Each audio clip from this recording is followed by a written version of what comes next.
हिंदू इन्फोपीडिया, आपका विश्वसनीय हिंदू और भारत का ज्ञान स्रोत। ओडिशा के सुंदरगढ़ जिले में स्थित महावीर पहाड़ की धूप से झुलसी ढलानों पर एक चमत्कार चुपचाप उग रहा है, जो किसी योजना या योजना पत्र से नहीं, बल्कि धर्म में जड़ित एक निश्चय से पैदा हुआ है। जो पहाड़ कभी सूना और निर्जन था, अब वहां जीवन की सांसें बह रही हैं। 2500 से अधिक पेड़, नीम, जामुन, करंज और आम अब उस भूमि पर खड़े हैं जहां कभी बंजरपन था।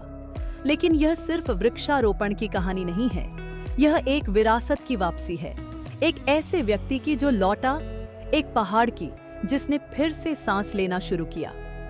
मिलिए अजय कुमार प्रधान से, एनआईटी के पूर्व छात्र, सीटीटीसी भुवनेश्वर में वरिष्ठ प्रबंधक रह चुके, जिनके पास आराम से जीने का हर कारण था, लेकिन उन्होंने जिम्मेदारी चुनी। सेवानिवृत्ति उनके लिए विश्राम नहीं थी, यह सेवा का दूसरा अध्याय था।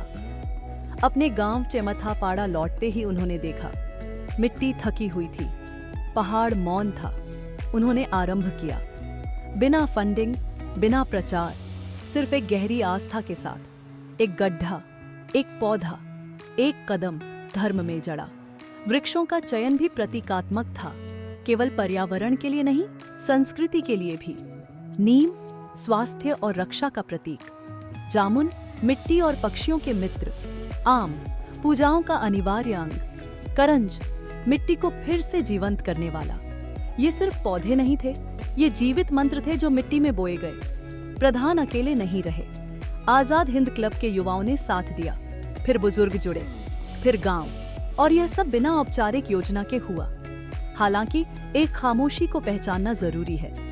इस आंदोलन में महिलाओं की भूमिका बहुत कम दर्ज की गई है। जबकि ओडिशा की कई वन आंदोलनों में महिलाएं अग्रणी रही हैं, महावीर पहाड़ की कहानी में उनका स्थान अभी रिक्त है। यह बदलाव केवल भावनात्मक नहीं, मापने योग्य भी है।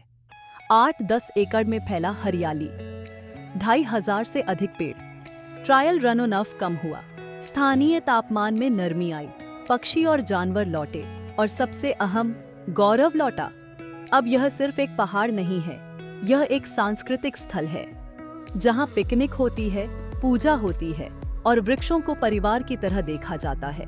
यह पुनर्जागरण है, धर्म के माध्यम से, यज्ञ के रूप में, कर्मयोग के रूप में।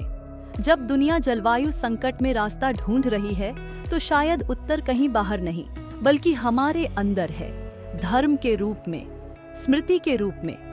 धर्म प्रतीक्षा नहीं करता, वह बस आरंभ करता है। तो अब प्रश्न आपसे है, आपका पहाड़ कौन सा है? आपकी मुट्ठी भर रेत क्या है?